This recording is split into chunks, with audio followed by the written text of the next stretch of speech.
I want to take you up to Mount Cootha's Botanical Gardens. It could be the venue for Australia's first long-term nightlight show if a development proposal with the Brisbane City Council is successful.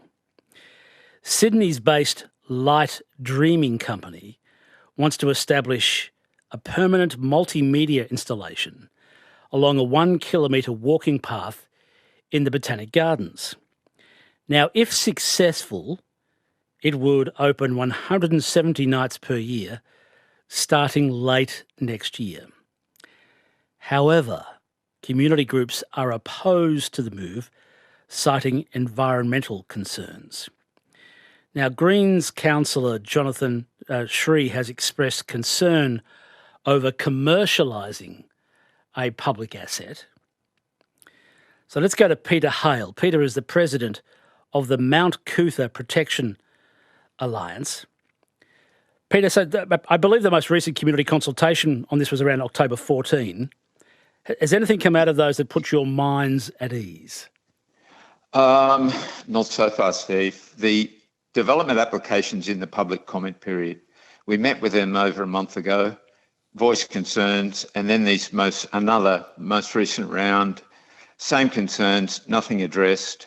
What should have been done was the DA should have been withdrawn and they should have done the application process properly. DA being a development application? Yep. Yeah, which is with the council in the commentary period at the moment. Okay.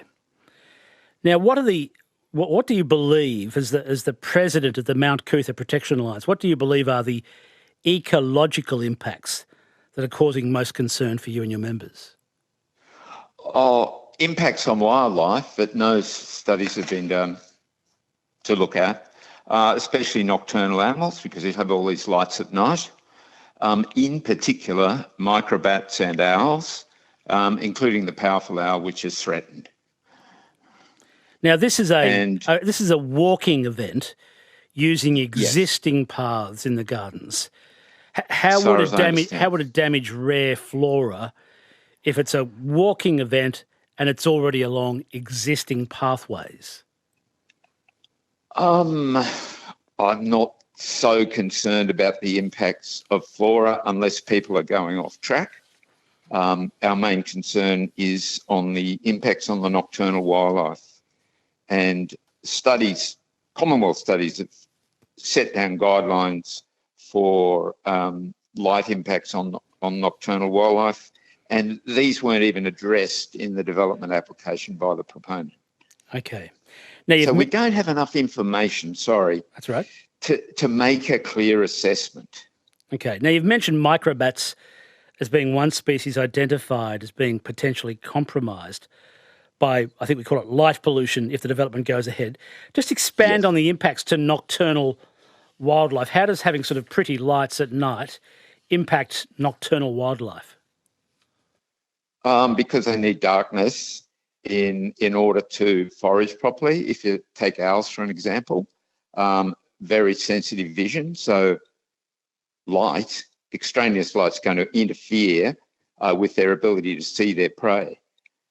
And as far as we know, there are owls, including powerful owls, foraging in that area, but the proponent has not had a good look at it to assess the impacts. Okay. Again, a big concern of ours that the development application doesn't contain the detail needed for us to make a proper assessment.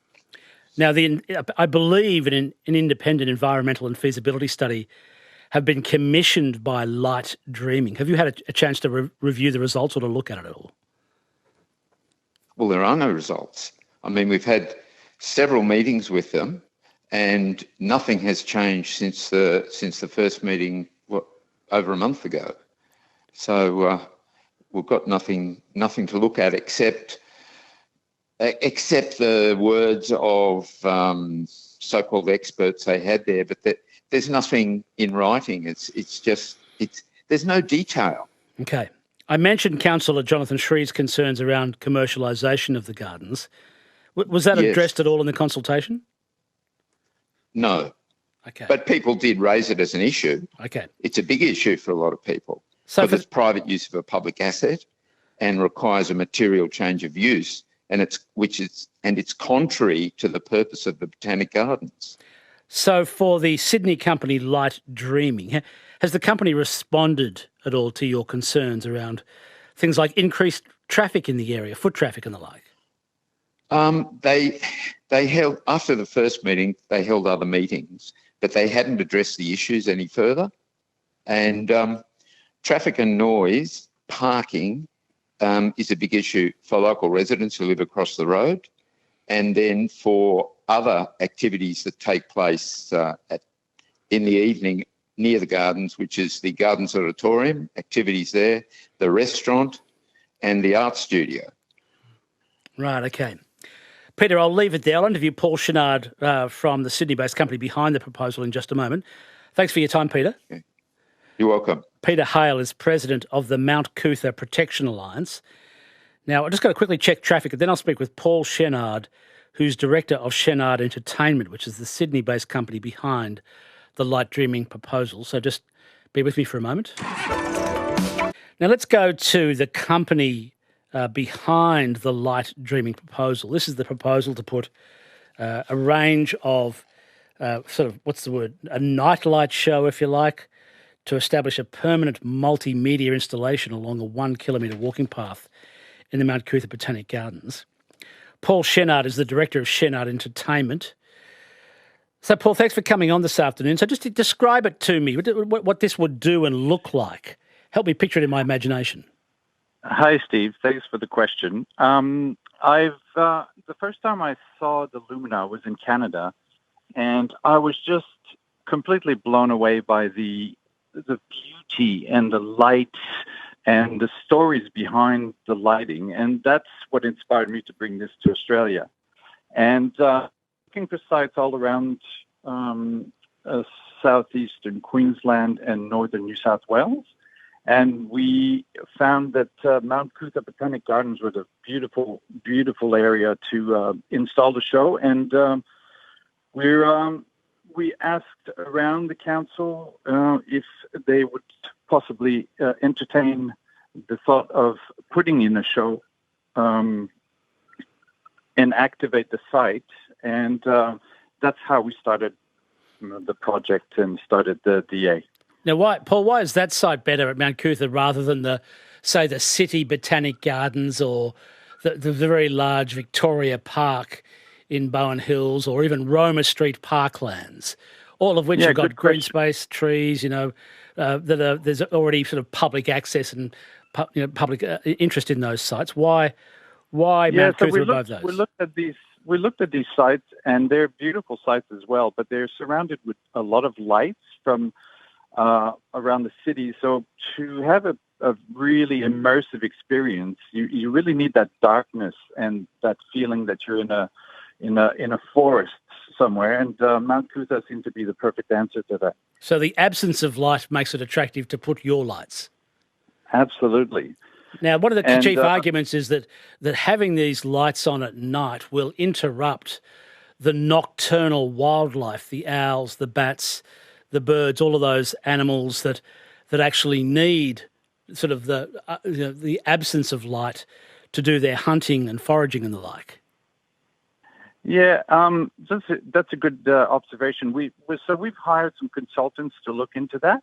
I'm not an expert on those matters, but there's a lot of ambient light all around the place. It's the Botanic Gardens, as you know, is next to a quarry and is also next to a 6-lane highway. So there's a lot of lights, and a lot of the animals adapt to the lights that are around them.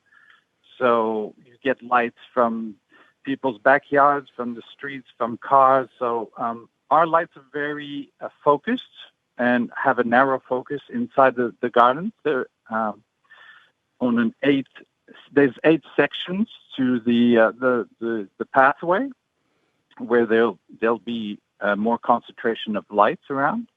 And so people walk from one light. So the lights are really concentrated in small areas on the pathways, and there's only 8 areas. And basically, the light will not escape the forest very much because it's so dense in there. It's like And we have to remember that 95% of the trees that are in the Botanic Gardens that we will be using the path around are from international species that are not local species. So 90% of the trees are not indigenous to the area? Correct. Okay. Correct. So where are you at with the Brisbane City Council development application? What are the sort of the points they've asked you to address to satisfy the council's requirements? So they've asked us about a lot about parking. There was quite a few questions about how we're going to address the parking. So we're going to use a parking system in our ticketing system that tells people where to park so it doesn't cause mayhem. So we're using a car park that's midway up the mountain. And the show is in increments of 10 minutes. So people will come and go during the night. So there won't be any traffic chaos that's going to be caused by the people, the patronage, and the guests coming for the show. Okay, and so you'd pay a ticket and you'd be there for sort of a 10-minute block until the next show. Yeah, correct. So every 10 minutes we'll have an amount of guests that will come. So the walk is around 50 minutes, maybe, around the park. So once they finish their walk, they head back to the car park and leave the grounds. So basically, we're working with traffic management plan. That's also in the DA, which is also available on the website and on the council website as well. All right. Now, you heard me speak with Peter Hale, who's president of the local protection alliance, the Mount Coot-tha Protection Alliance. They said there are a number of things that they're sort of unclear of because, that things aren't clear yet. When will all the elements of this be clear so that people can sort of have a look for themselves?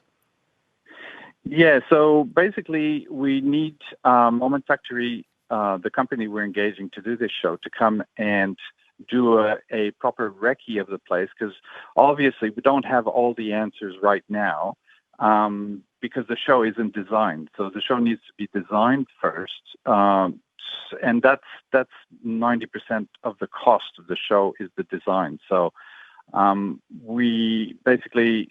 So this will come in the following in a few months. Once we have an answer for the DA, we will proceed then to have a proper construction of the infrastructure that'll go in. And it's to be noted that we're not cutting any trees. We're not doing anything that's bringing. Moment Factory are recognized around the world as a very, very cautious company when dealing. They've put shows in zoos all around the world, in Singapore, in Canada, in Toronto. So they're used to dealing with very sensitive areas and nature areas. So they're very protective to lighten the footprint that they put for installing a show like this. Well, I appreciate you coming on and explaining, Paul. Thanks so much for your time. Thank you so much. Paul Chenard is the director of Chenard Entertainment. They're the Sydney-based company behind the Light Dreaming proposal.